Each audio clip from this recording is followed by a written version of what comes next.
નમસ્કાર મિત્રો, કલીમલ એગ્રોમાંથી હું છું ઇન્સુ નૈમિષ। આજે આપણે જીરા વિશેની વાત કરવાની છે। જીરુંનો પાક ઓલમોસ્ટ 40 દિવસનો થઈ ગયો છે અને અમુક જગ્યાએ સારા જીરા છે, અમુક જગ્યાએ બગાડ છે। હાલમાં જોઈએ તો બગાડનો પ્રશ્ન સૌથી વધારે છે જીરાની અંદર। જે ગયા વખતે જીરું હતું એના પ્રમાણમાં આ વખતે 50% પણ જીરું નથી।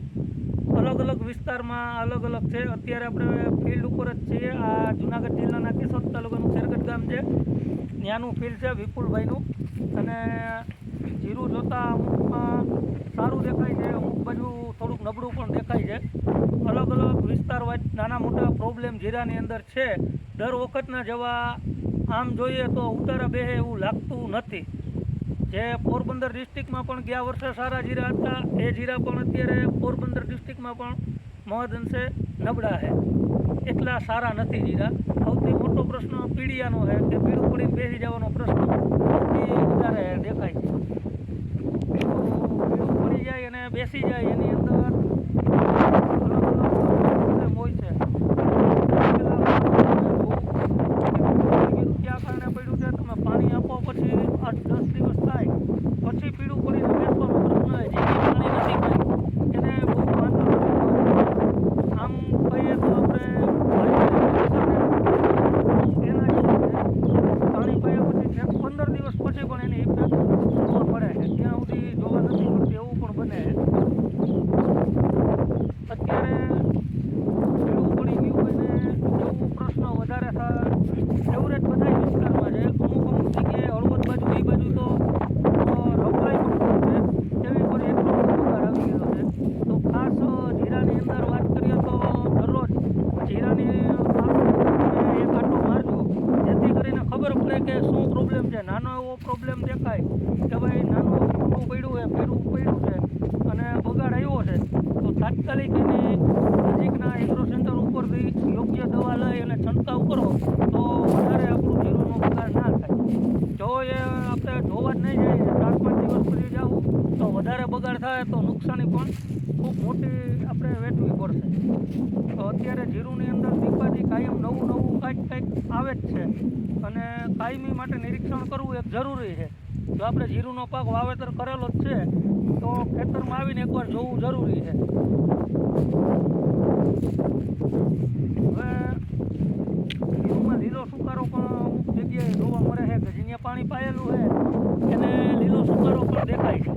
તો હવે લીલો સુકારો દેખાય છે તો એમાં એલિયટ કરીને આવે છે, તો એનું રિઝલ્ટ બાયર કંપનીનું આવે છે, એનું રિઝલ્ટ ખૂબ સારા મળે છે એલિયટનું। જો લીલો સુકારો ના હોય તો એલિયટ આપવાની કાંઈ જરૂર નથી। જો પીળાશ પડીને સુકાતું હોય તો એમાં એલિયટ કામ નહીં કરે, કારણ કે ખોટા તમે ખર્ચા કરશો ને સામે રિઝલ્ટ નહીં મળે। એટલે લીલા સુકારામાં જ એનું સારું કામ છે, બાકી સારું કામ છે નહીં। હવે પીળું પડ્યું તો કઈ રીતે પડે છે અત્યારેની પરિસ્થિતિ પ્રમાણે, એ પણ પીળું પડીને બેસી ગયું હતું। આ નીચેના પાન પીળા અત્યારે મોસ્ટ ઓફ પ્રશ્ન એવો જ બને છે કે નીચેના પાન પીળા પડી જાય, જીરું બેસી જાય, વૃદ્ધિ અટકી જાય છે, વૃદ્ધિ એટલી થતી નથી। તો જીરું ખરી રીતે આ જાતું નથી પણ એમને બેસેલું રહે છે। તો આની અંદર સૌથી સારું રિઝલ્ટ કહીએ તો એની અંદર એક BSF કંપનીનું એક્રોબેટ કમ્પ્લીટ આવે છે। એ એક્રોબેટ કમ્પ્લીટ એક પંપે 50 ગ્રામથી 80 ગ્રામ સુધી નાખી શકીએ, જેટલો પ્રોબ્લેમ એ પ્રમાણે નાખી અને છંટકાવ કરશો તો ખૂબ સારું રિઝલ્ટ મળશે। એક્રોબેટ કમ્પ્લીટની સાથે સાથે એક માઇક્રોન્યુટન દરેક આવી જાય એવું કોઈ પણ સારી કંપનીનું ખાતર તમે ભેગું નાખજો અને ખાસ સ્ટીકરનો ખાસ વાપરવું, જેથી કરીને જીરુંના અંદર એક દવા ઉપર પકડાઈ જાય તો ખૂબ સારી રિઝલ્ટ મળે ને સારી લાગી જાય આપણી દવા। તો જો એક્રોબેટ કમ્પ્લીટ કે એ ના મળે તમારા નજીકના વિસ્તારમાં તો મેટીરામ, એક્રોબેટની અંદર મેટીરામને મોરફોલોથીન આવે છે, તો નકરું મેટીરામ છે એ પણ BSF કંપનીનું જ આવે છે। તો એ પણ તમે પંપે 40 ગ્રામ નાખીને છંટકાવ કરજો। એની સાથે સાથે મેટીરામ જે આવે છે એ કોન્ટેક્ટ ફંગીસાઇડ છે, તો એક સિસ્ટમેટિક ફંગીસાઇડ પણ સાથે લેવું, જેમાં એક્ઝોસ્ટ્રોબિન ને ડેફિકોનાઝોલ છે અથવા તો મેટાલક્સી પણ એની સાથે તમે લઈ શકો છો અને માઇક્રોન્યુટન એક સાથે વાપરવું, જેના રિઝલ્ટ ખૂબ સારા મળે છે। આ જે ફીલ છે એમાં પણ ઘણો પ્રોબ્લેમ હતો, તમે જોઈ શકો આ કે પીળું પડીને બેસી ગયું હતું, જેની અંદર ઘણો પ્રોબ્લેમ હતો. આની અંદર આ ફિલ્ડની અંદર આપણે સાયફોન એગ્રીટેકનું પ્રોટેક્સ કરીને આવે છે એ 40 ગ્રામ નાખીને છંટકાવ કરેલો હતો, અને એના ભેગું સાયફોન કંપનીનું નિંજા આવે છે એ બંને છંટકાવ કરીને સારી રિકવરી છે. આજે 8 દિવસ જેવું થયું છે તો ખૂબ સારું રિઝલ્ટ મળ્યું છે. 8 દિવસની અંદર તમે જોઈ શકો કે એકદમ લીલું થઈ ગયું, નવું કૂપરું નીકળે છે, એ પણ ખૂબ સારું નીકળવા માંડ્યું છે. અને હવે ક્યાંય સુકાયેલું જીરું કે એવું દેખાતું નથી ડેમેજ, હવે એમાંથી રિકવરી થઈ ગઈ છે. હજી દિવસ જતાં જતાં સારું થતું જાય.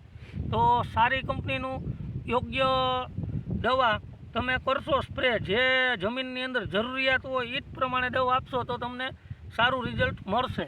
જો યોગ્ય દવા નહીં હોય તો એનું રિઝલ્ટ નહીં મળે ને ખોટા પૈસાના ખર્ચાઈ જાઓ તમે. એટલે યોગ્ય દવા શું પ્રોબ્લેમ છે, કઈ રીતે થાય છે એ જોજો ખાસ તમે, પછી જ તમે દવાનો છંટકાવ કરજો. જો આ રીતના પીળું થતું હોય અને આ રીતનું હોય તો એની અંદર તમે એક્રોબેટ કમ્પ્લીટ કે એવું વાપરશો, અથવા તો આ જે ખેતરમાં આપણે પ્રોટેક્સ અને નિંજા મારેલું છે એના રિઝલ્ટ ખૂબ સારા મળ્યા છે. ઘણા બધા ફિલ્ડમાં આપણે અપાવેલું છે અને મેં ફિલ્ડ વિઝિટ પણ કરેલી છે.